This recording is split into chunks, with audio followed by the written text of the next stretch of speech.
Alrighty, folks. Chalk Talk with Chuck, episode 5, I believe. It is February 17th, 2021. Could run into the 18th, I don't know. Pretty late here on the East Coast, I'm doing this one late. We're going to go over some football, some NBA stuff today. Some good shit happened in sports these past couple of weeks, and now that I've watched the NBA gotten a grip on, I'm excited to sort of share my takes and what I'm doing and what I'm seeing, and I'm also excited to go over this post Super Bowl sort of mayhem of the NFL and what people are saying and my takes on where I think some of these big players should go. The biggest thing that happened was J.J. Watt was released from the Texans. Nobody had, a more, I guess Aaron Donald's doing it right now, but a more dominant stretch of sort of outside rusher, because Aaron Donald's an inside rush guy, so outside rusher, sort of big man football, especially on the D line, than J.J. Watt had in the early 2000s. It'd been so long since we'd seen somebody do that. He was so good, and he gets the injuries, and he never really competes in a big game, and his career's been super weird. Runner-up in MVP voting, I think twice. Defensive Player of the Year, God knows how many times. And really just one of the most dominant physical forces. He has that year where he has like 3 or 4 touchdowns as an edge rusher. One is a catching touchdown. He'd sign in at tight end. I mean, they did so much with him. Houston did. And it's just, that's the crazy thing about football. You can have the most dominant player at a position, and arguably the most dominant player in the NFL, and not really do anything. Never competed for a Super Bowl. Never even made an honest run at competing for a Super Bowl. Or hasn't yet. And never really played in any notable big games. What are his big game accomplishments? Hard to find them. It's hard to really think about any big game for the Texans. The biggest game that I can remember the Texans being in is the loss they had in the playoffs last year and the Bills game that came prior to it that they won. Those are the 2 biggest Texans games I can remember. And I don't remember them for Watt's play. I remember them for Watson's play. And it's not a bash on Watt. He just never had the opportunity. So now he's finally out of Houston. And he has his pick of the litter. Of course, I want him to go to Pittsburgh so he can play with his 2 brothers, and that storyline would be super sweet. But I'd also like to see him play in some big fucking games. I'd like to see him make a run at a Super Bowl. I don't think Pittsburgh has that in him. I'm a huge Steeler fan. I'll be realistic and tell you that I don't think that they have that in them. Do I think he should go to Cleveland, though? No. I don't think Baker Mayfield's a Super Bowl winning quarterback. I don't know. But maybe he doesn't need to be. And that might be the thing in Cleveland. Maybe I'm underestimating their contendership. But there just seems to be a couple missing pieces on the defense, and, if Baker has to make a decision beyond maybe his first 1.5 takes on the field, it gets kind of dicey. But, run the football.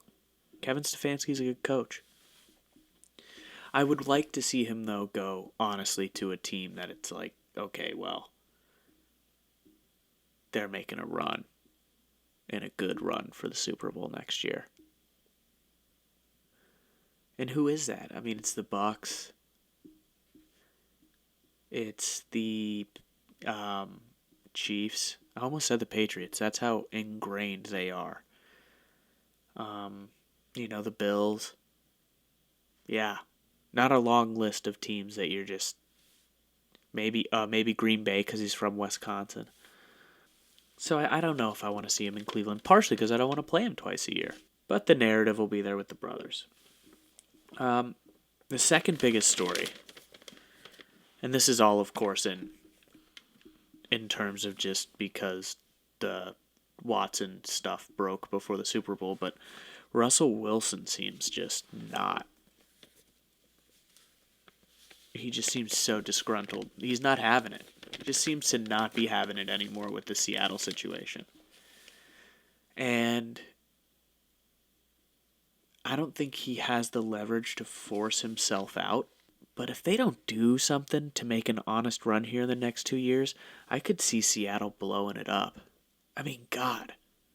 They get rid of Pete Carroll, step one. And then they let Russell Wilson go, step two. Then that team is butt cheeks. Let Bobby Wagner go, mega butt cheeks. And it's crazy because if you would have asked me in 2015, 2016, around that time, oh, what team in the NFC is just going to be a staple to make the conference finals every year? I'd have been locked in and set on the idea that it would be the Seattle Seahawks. Russell Wilson is so good. And that defense was so good. And it all fell apart really because Pete Carroll doesn't run the ball with Marshawn Lynch. And I know that that's so overplayed and so oversaid and so overdone, but Richard Sherman never got over that.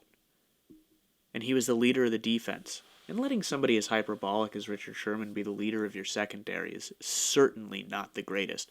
But Pete Carroll burns bridges with Cam Chancellor and Earl Thomas and Richard Sherman, and then the next thing you know, their defense is really bad, but they're putting all of their money in on the offense, but they're not putting it in on the offensive line because they got to pay Russell Wilson. So he's been running for his life for the past couple of years. And you know what? I don't blame him for wanting to get out there. Get the hell out of there. Never got him a running back. Never got him an O-line. Where are they spending the money? Bobby Wagner and Russell Wilson, are they just consuming all of the cap space there? What the fuck is going on? It just seems like an incompetent, you got Russell Wilson. Get a decent O-line. You're going to the Super Bowl every year. When are people going to realize receivers don't matter? Ugh. Anyway, I mean, they matter, but they don't matter that much.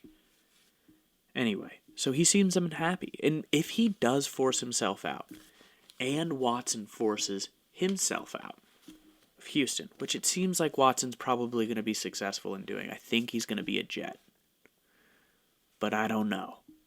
We are going to find that out on draft day or maybe just after draft day because, the Jets are going to take Lawrence with the number 1 overall pick. But I think that if the Jets are going to make the trade, they're going to give up their first and maybe their second round pick for Watson. But if Russ forces himself out, is this the beginning of the player empowerment movement in the NFL? Or the beginning sort of wrinkles of it? Because LeBron certainly starts it in the NBA by going to Miami. But he doesn't force himself out of Cleveland. But we've seen a lot of NBA guys force themselves out of situations in this movement. And now the NFL's like, hey, I've got Twitter.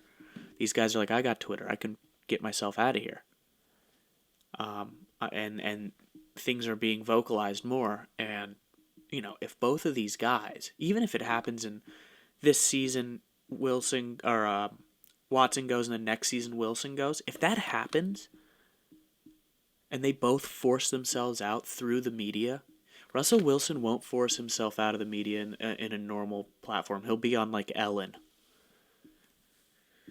He'll be on Ellen DeGeneres talking about God and then all of a sudden just be like, yeah, and I just really don't want to be in Houston. God told me not to be here because he's so weird.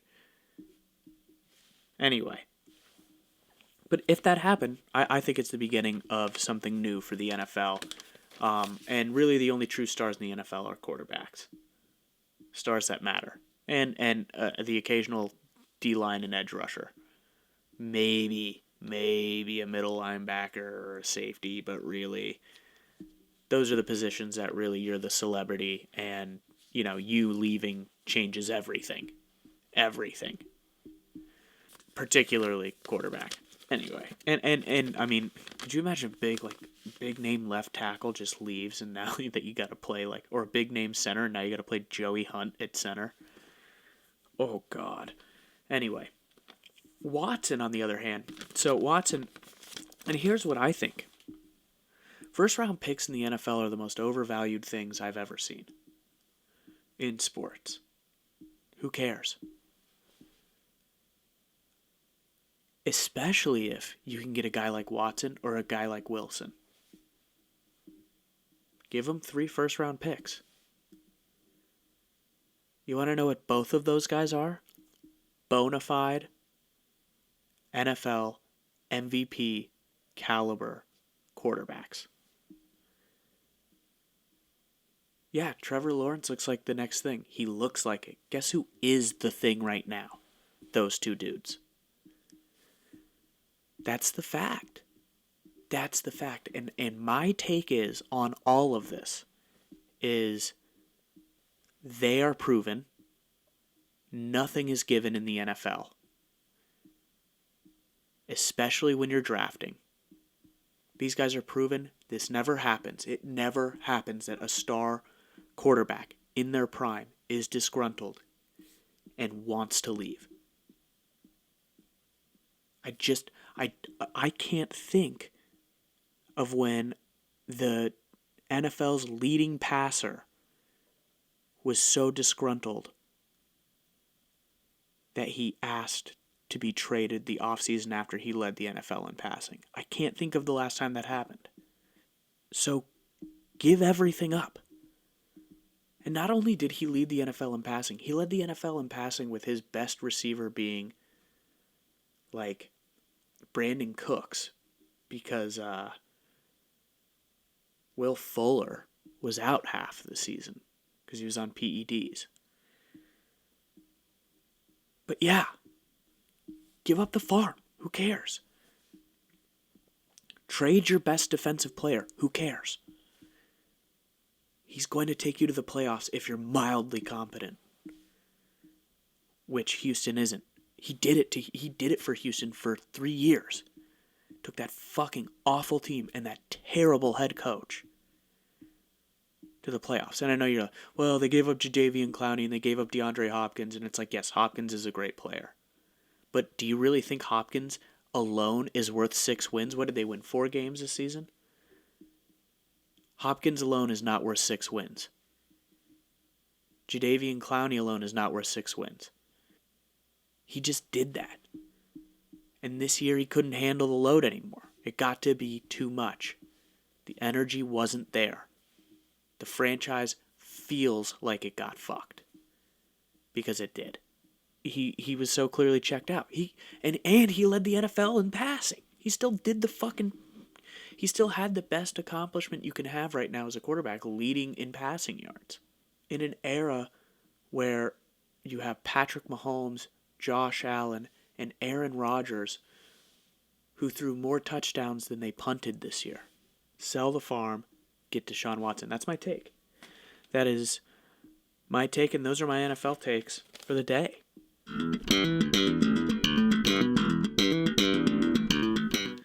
All right. Hopefully the Seinfeld transition music just played. Holly, keep in there that I said that. I love that little jingle that she's got in there. Time for some NBA stuff. I've been watching the NBA. Really started tuning in very seriously these past couple of weeks, and I've been really enjoying it. The product's been good. The, parity feels like it's sort of at an all-time high. I have no idea what's going to happen in the East.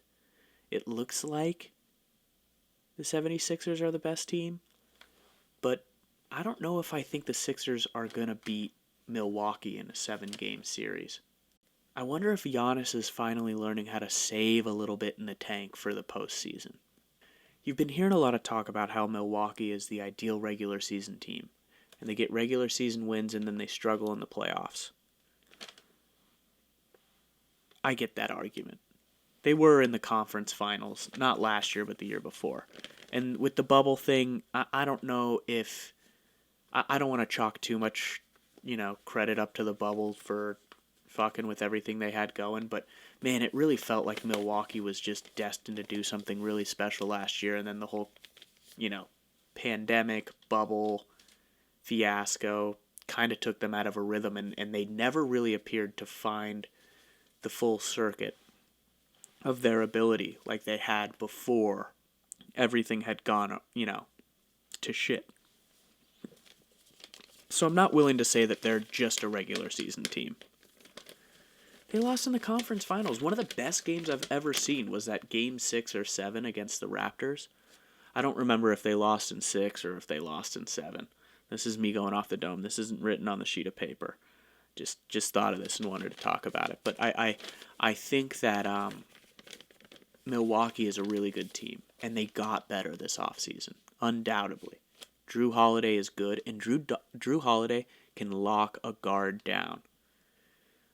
Just ask Damian Lillard and CJ McCollum. He fucking torched that team in 2018-19. The Pels really, they got that the first series Anthony Davis ever won, and it was really all Drew Holiday. He just locked down Damian Lillard and CJ McCollum. It was awesome. So, the NBA. Biggest storyline seems to be that's on social media that I see is Draymond Green's comments on NBA free agency versus trading players. Where to start with this? I understand these arguments the players are making. It probably doesn't feel great knowing that at any point in time your team could quote-unquote devalue you or, quote-unquote sell you or ship you away, and you don't feel a lot of safety and you don't feel a lot of security, and maybe you really like where you're at and where you're working. And sports are emotional. You have an emotional bond with the fans, and you have an emotional bond with the city, and your product is on display like it's not like nowhere else, and your life is on display like nowhere else where you work. And I think a lot of that gets lost in sort of the needing to get better and teams needing to get better. And I understand Draymond Green's frustration.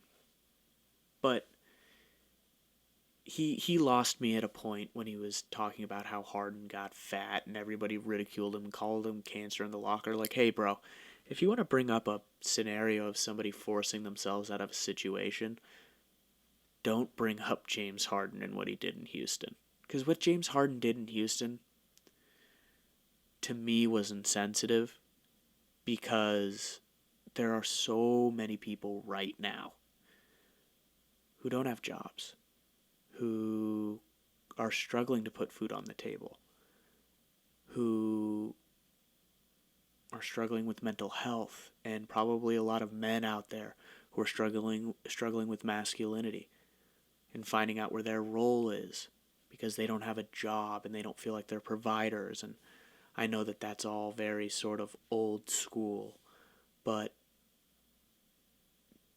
James Harden makes $35 million a year. And all he needs to do is stay in shape. And play basketball. And he just got fat and said, I'm not going to even try, and kind of pissed all over a fan base because he didn't want to be there anymore. I get it. Voice your opinion as much as you want. Be as frustrated as you want to be. But in times like this, go out there and play as hard as you can for the fans. Especially the ones who maybe this is all they've got right now. Maybe this is their one way to escape from everything that's not going well for them right now. And it probably really hurts some people to see their favorite player do that. That's my opinion. Now, does he have every right to do whatever he wants? He does. Does he have every right to want to play wherever he wants to play? He does. And I think the NBA players are having a rather large degree of success getting things done the way they want them done for themselves, especially when it comes to where they want to play. And I don't think it's a bad thing. I just think there are a lot of people who use sports as a way to escape from everything that's bad, and it probably just isn't a good thing to be like, hey, I'm going to get super fat and not care about my job and get paid $35 million to be fat and then bitch every night and say that I don't want to be here and throw a fit and then go where I want to go and go play with my friends in New York. Ugh, just felt fucking pretentious. So don't use that example. I don't know. Also, like, why are you bringing that up? Blake Griffin's in a terrible situation in Detroit, and Andre Drummond's in a horrible situation in Cleveland. Horrible. If they go somewhere, they're going to go to a better team. So what if their team sat them out? It didn't make any sense to me. And I honestly, I couldn't fully grasp the idea of the conversation because he just gave two horrible fucking examples. It was incoherent to me. But I'm about the player empowerment to an extent. As a fan, I get emotionally attached to like my favorite players, and I don't like seeing them go, and I'm sorry for that. Burn me at the cross for that, but don't get fat and become an asshole during a pandemic. I guess that's my one standard. Fucking flame me for it. I don't give a shit. All right. Getting that out of the way. I honestly don't even, I figure I'd talk about it just so that I could air my grievances. Because, what I really want to talk about is the Utah fucking Jazz. They're fucking sick. Jordan Clarkson had 40 the other night. They're finding ways to win, it seems, every night. And they're starting to get some national rep. Donovan Mitchell's playing. The thing about the Jazz is everybody's playing nice right now. Except for Bogdanovich isn't really shooting that great. Man, if he can find it. And we don't even have Conley. It's fucking awesome. The Jazz look so good. And they play really good team ball. They move the ball really well. And they really like each other. And it seems like they're having a lot of fun. And it's awesome. It's been such a fun ride. And you know what? I'm just happy to be here. I don't know what I think is going to happen. I don't know what's at the end of the road for this Jazz team. But man, I'm so happy to be here. I'm like the Bears in the playoffs in the NFL. Just happy to be here. I'm just happy to be at number 1 right now. I don't know what's going to happen. I'm just happy to be the hottest team in the NBA. It feels great. It's so exciting. And I love, a lot of people shit on the Jazz because our fan base is so obnoxious. But I love when like my friends who always shit on the Jazz are calling me and they're like, yeah, you know what, they're pretty fucking good. It's like, yeah, fucking yeah. I mean, it takes this to be good, but yeah, it's fucking awesome. It's great. I'm just happy to be here. Smiling. Like a kid on a roller coaster. It's fucking great. Jazz are really good. They play great defense, which teams don't do. One thing that I'm nervous about is that maybe they're playing all their cards too early. I hope that's not the case. I hope they're not, playing playoff mode in the regular season. And people have a right to question their ability to win in the playoffs. They haven't made it to the Western Conference Finals since Carlos Boozer and Darren Williams back in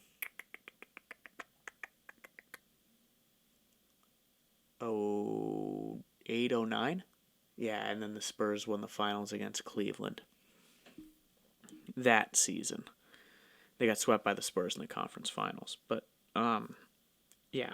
So there's precedent to be like, hey, are they for real? And I get everyone questioning them, and I know. But I want them to keep fucking hating, dude. So keep hating on the Jazz, please. I'm not an optimistic fan. Keep hating on the Jazz. Gives me comfort. I'm used to being in that zone. So I'm over here. I'm a little uncomfortable. I'm happy to be here. But when you guys shit on them, it makes me feel comfortable again. So just keep doing that. Makes me feel comfortable. 15 minutes for the flyover. So I said last podcast that I wanted to dedicate 15 minutes or so of every podcast to a small market team because I'm a fan of a small market team. And it sucks because nobody talks about them and nobody seems to care. They never get any national attention. So I'm going to dedicate 15 minutes of every podcast to a different small market team. And then, like once every 3 weeks, just go over how the small market teams are doing in the NBA for 15 minutes. If you want to skip this part, skip it. I don't care. Today I'm going to talk about the Thunder. And I'm calling this segment 15 minutes for the flyover teams. I work in politics. They're the flyover states. So here we go. The 15 minutes for the flyovers. Part 1, the Oklahoma City Thunder. I wanted to start with the Thunder for a couple of reasons. One being they're the most recent, new team to the NBA. They're not an expansion team, but they're new. They moved cities from Seattle. I loved those Thunder teams in the early, 2010s, sort of Kevin Durant, Russell Westbrook, James Harden, Serge Ibaka. Those teams, Kendrick Perkins, the whole thing. I watched them every night, Thabo Cephalosha, and I loved them because the Jazz were so fucking bad. And the Thunder were so good, and Kevin Durant was so exciting, and he was just so fun to cheer for. And they really, re-triggered my love for basketball again. Because there was nothing going on in Utah. I didn't want to cheer for the Lakers. I didn't want to cheer for the Celtics. I didn't want to cheer for Dwight Howard. And as a fan, I just kind of was losing interest. And then along came this team, and it just, they honestly really, really brought me back to the sport and to loving the sport.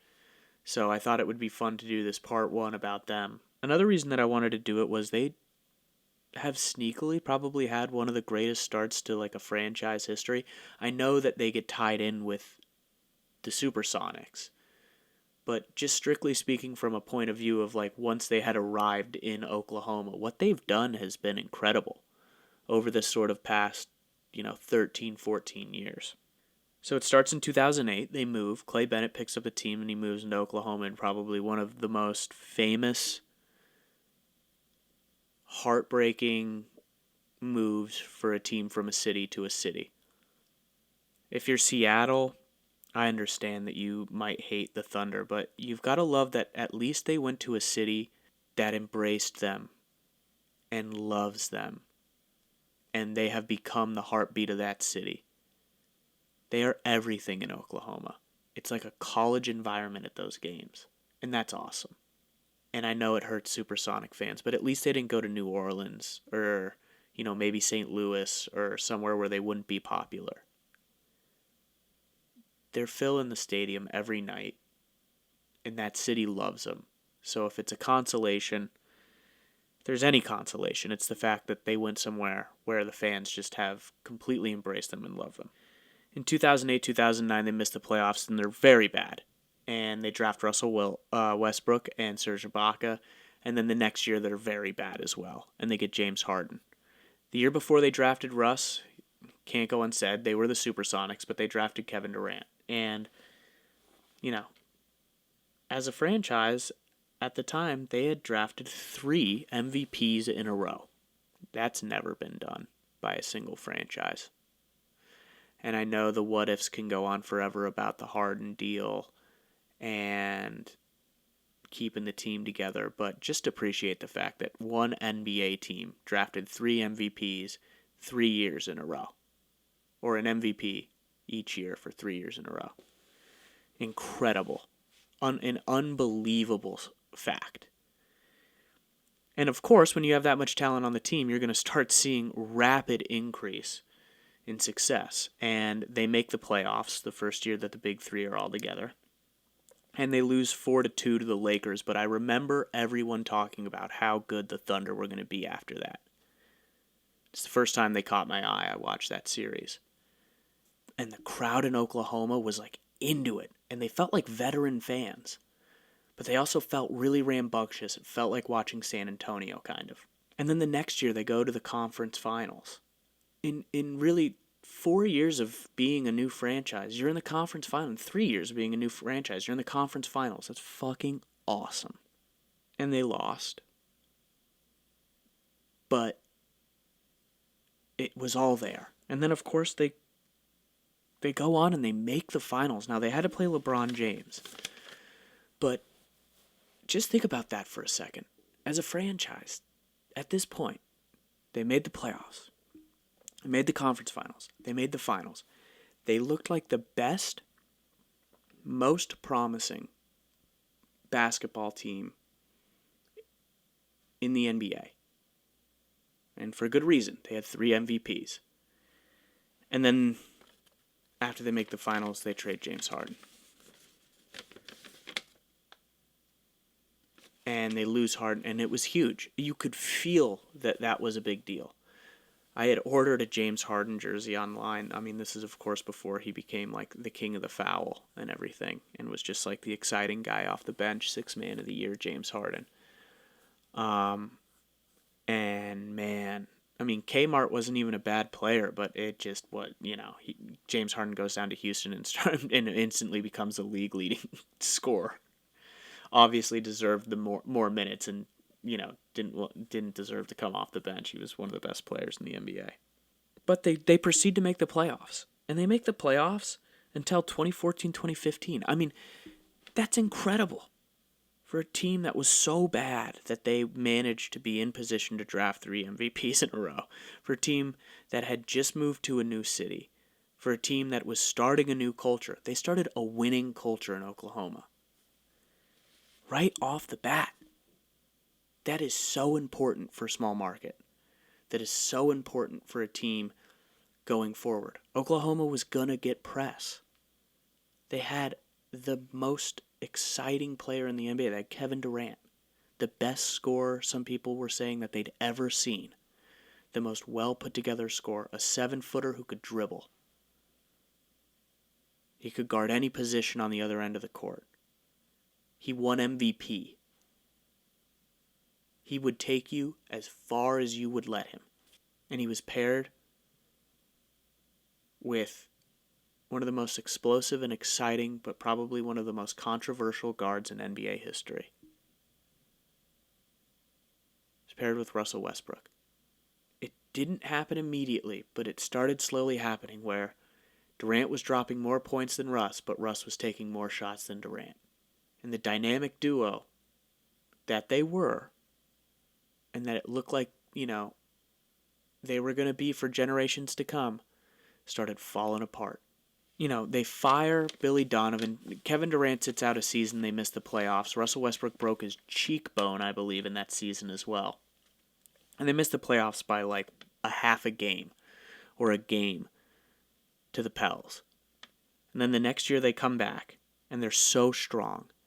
And it's the year that the Warriors go on the historical run, right? They have the best record in NBA history.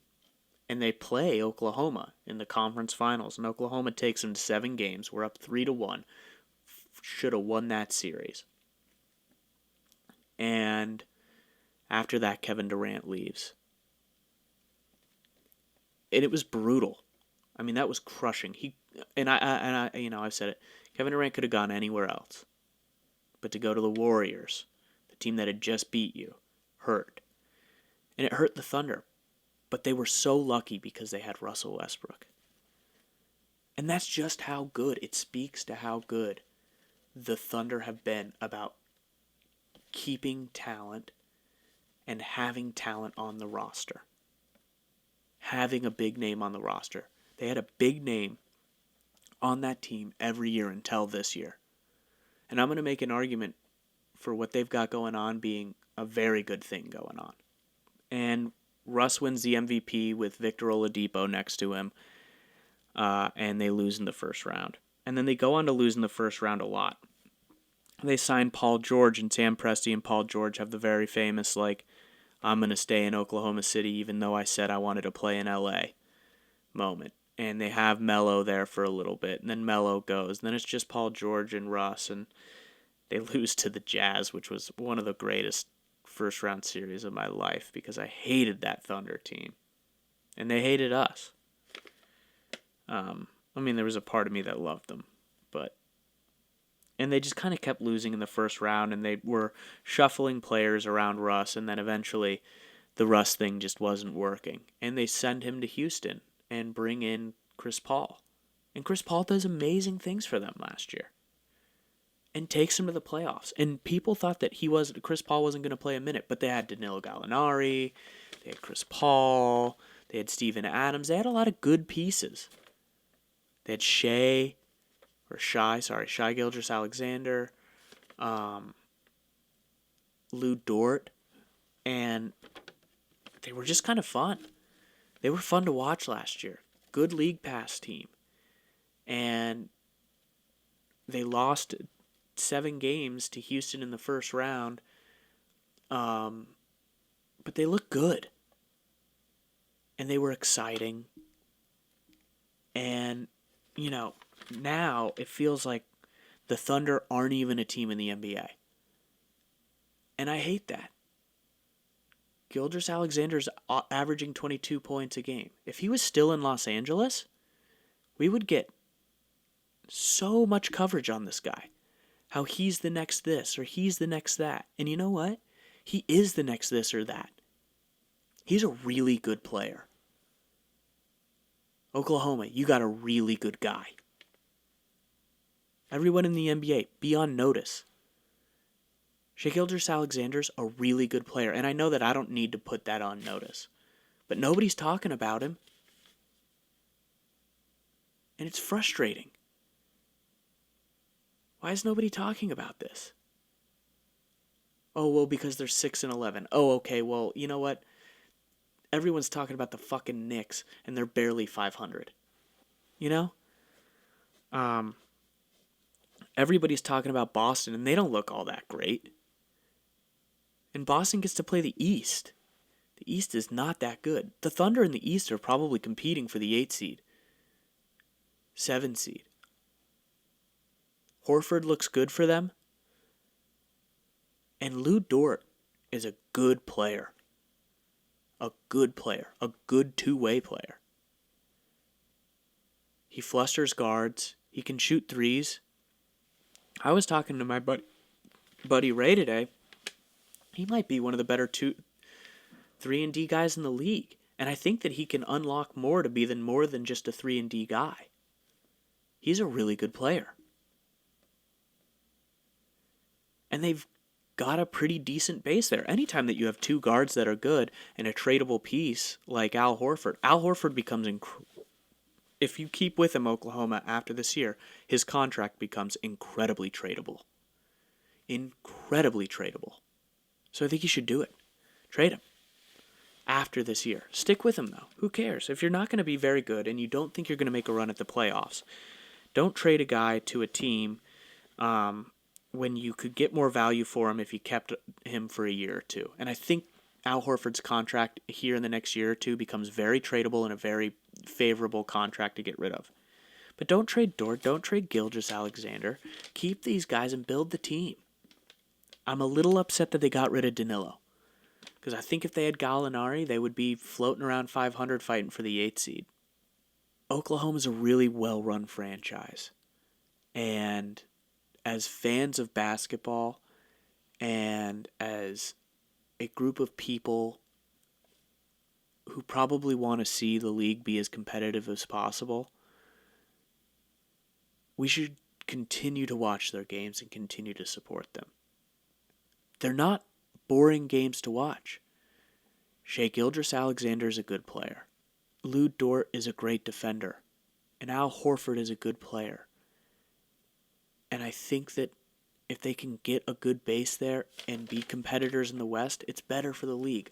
It's good to see that arena packed. What is it, the Chesapeake? I can't remember what their arena's called. But to see it packed to the gills with fans screaming.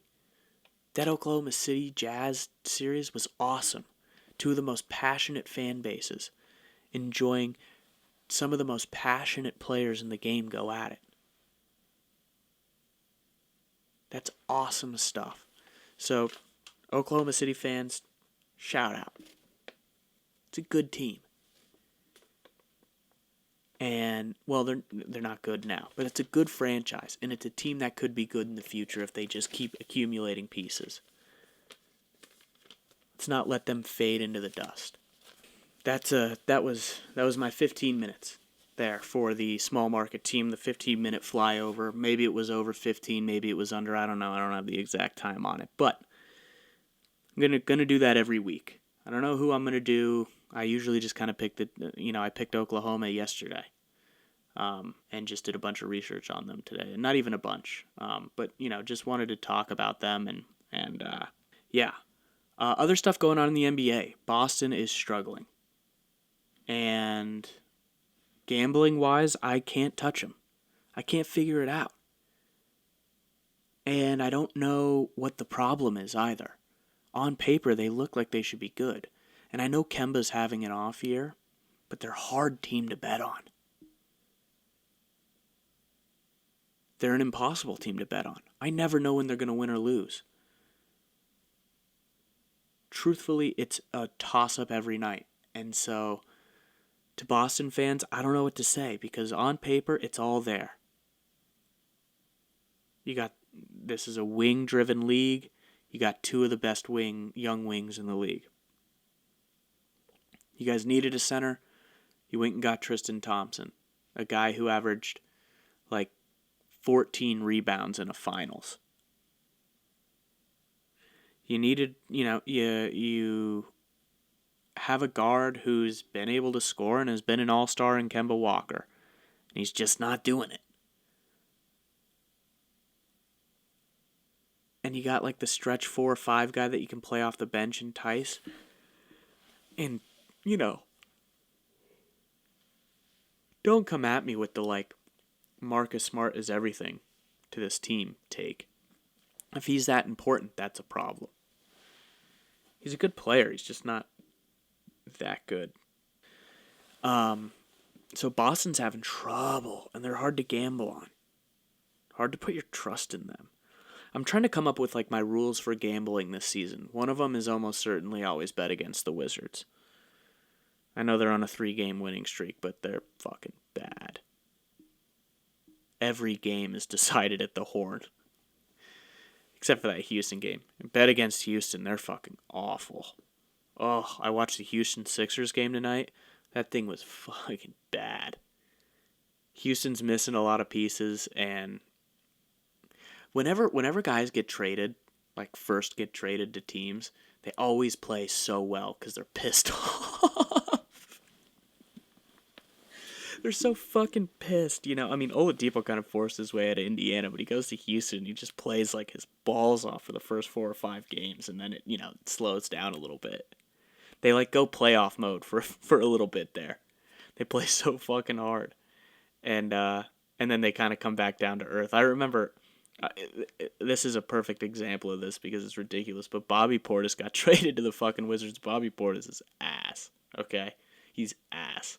I've seen that guy take threes he has no business taking. But the first night he came to the Wizards, he dropped 32, and everybody in Washington was so hype. And I was like, no, man. It's the first game off of a trade effect. So Houston's come back to earth, and they're going to be really bad. I think you're pretty safe betting against them every night. Teams that you should bet on, you should probably bet on the Jazz every night. I won't do it because I'm a fan, and I don't know, it fucking scares me. The Lakers, anytime I get the chance, I'll just bet on the Lakers. they're probably going to cover, and they're probably going to hit the money line. Even if you just gamble with the money line, even if the money line's ridiculous, whatever, you're going to win money, even if it's like 50 cents. And that's another thing.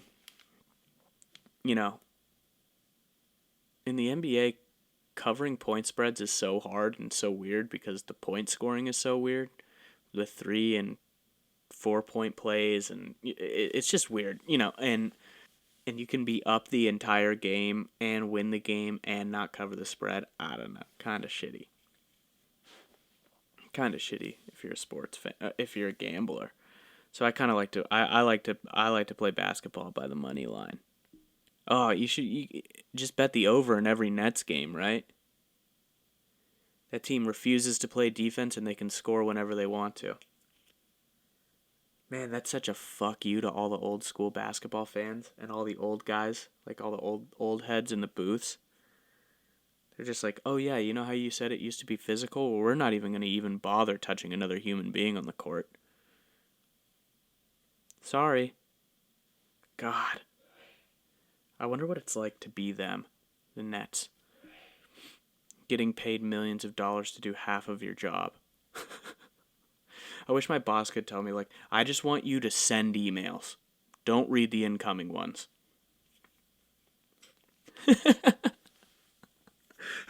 If my boss told me only to send emails and not to read incoming emails, and that was my job, or only to read the emails and not respond to them, oh my God, my life would be so much easier. These guys just go out there and score. That's it. They just go and do the fun part of the game. I guess Kevin Durant can kind of defend. Well, he can. He can be a really elite defender, but it doesn't appear like he really cares to right now. It's weird. It's really funny, though. Fucking, here's $30 million. Don't play half of the game. Ugh. It's awesome. Good for those guys, though, honestly. Good for those guys. They did it. They did it. Everybody out there who's like, can't do half of the work and get paid the full money. You never met the 2021 Brooklyn Nets. Good fucking God. But yeah, safe to bet the over with them every night. Teams that I've been enjoying watching, I like watching the Hornets, man. I never thought I'd say that because I'm kind of like one of these guys who's like, the Ball family is the most obnoxious thing and is everything wrong with the society. And I still kind of believe that, but man, that kid's good. LaMelo, I'm not going to call him Melo. I'm not going to do it. That name belongs to Carmelo Anthony. As much as I didn't really like Carmelo Anthony as a player, I respect the fucking shit out of him, and I'm not about to give his nickname to some kid with, 30 games under his belt. I'm not going to do it. Not going to give it to him. Never going to give it to him. Melo belongs to Melo. LaMelo's this guy's name. Call him something else. I know it's easy to call him Melo, but no, don't do it. It's fucking annoying. Put some respect on that nickname. And Carmelo Anthony earned it. His name's Carmelo. How lazy is it? We just don't want to say the "la" in front of this guy's name? And it's so annoying. They're like, Zoe, Mello, and Jello, or whatever his fucking middle brother is. Don't ever talk to me about that. Okay? And can we stop with the posts about what a great dad their dad is? I'm sure he's a good dad. I'm sure he's a nice guy. I'm not going to question his parenting skills.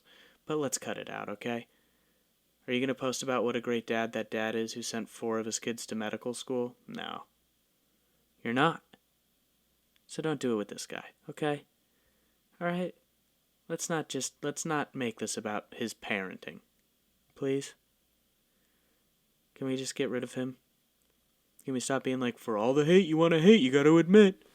I don't have to admit anything, man. I think he's an obnoxious, self-centered asshole who's made his kid's career sort of about him, which is annoying. There. Okay? Did he put 3 kids in the NBA at one point in time? Sure. Doesn't take away from the fact that the guy's an obnoxious, self-centered piece of shit who nearly bankrupted his kids, making a shitty company. forcing his son to wear awful shoes when his son could have just signed a regular deal. Dude, just like let your kids live their life.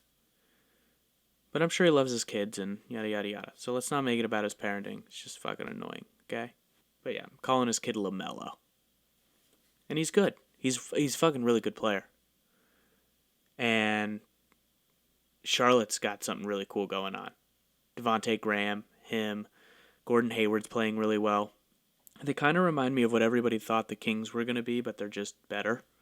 Like, Harrison Barnes is just a worse version of Gordon Hayward. You know?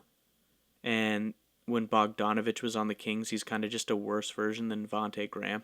Or less electric.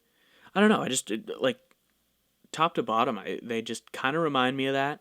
De'Aaron Fox and LaMelo being sort of young, exciting guards, except for De'Aaron Fox is literally faster than lightning. But yeah. And LaMelo's a better passer, but it just kind of reminds me of that, like, oh, sexy, like, could make the playoffs, but I really do think the Hornets will make the playoffs, and finally got something going there, and good on Michael Jordan, because it's about fucking time, dude. Kareem Abdul-Jabbar has more career wins as a single player than you guys do as a franchise. Let's pull it together. Okay? Let's pull it together. It's not by much. It's by like 8 or 9 games at this point, but that's fucking pathetic. That's so bad. Wow, that's so ass. But yeah, go Charlotte. I'm cheering for them, man. They're fun to watch. Fun little Eastern Conference team. Indiana's fun to watch just because they play the game right. And Denver's fun to watch. I hate saying that. Man, Denver, you guys got a really, really good player in Jamal Murray. I saw him hit a shot tonight against the Wizards. I know they lost to the Wizards tonight, which is weird because the Wizards are so ass, and their primary center is Alex Len, and Alex Len is garbage. Jamal Murray's a really good player. Man, he can shoot. He had like 20, maybe 22 or 19 in the fourth quarter. He's an exciting player. I wouldn't bet Denver, but I'd watch him every night. But yeah. I know this is kind of an abrupt ending, but I'm just going to end it because it's almost 12 o'clock. I got shit to do tomorrow. Thank you for listening, Eric. Always a pleasure, buddy. If you skip the 15 minutes, you skip the 15 minutes. I'm sorry. I'm going to do it anyway. I like it. I like the idea of it. And what do I got? 4 listeners. And also trying to get a fun guest in here. Won't say who it is to the 3 to 4 listeners, but trying to get a fun guest. He's famous. Maybe he can get me a little bit bigger platform. We'll see. Thanks for listening. Goodbye.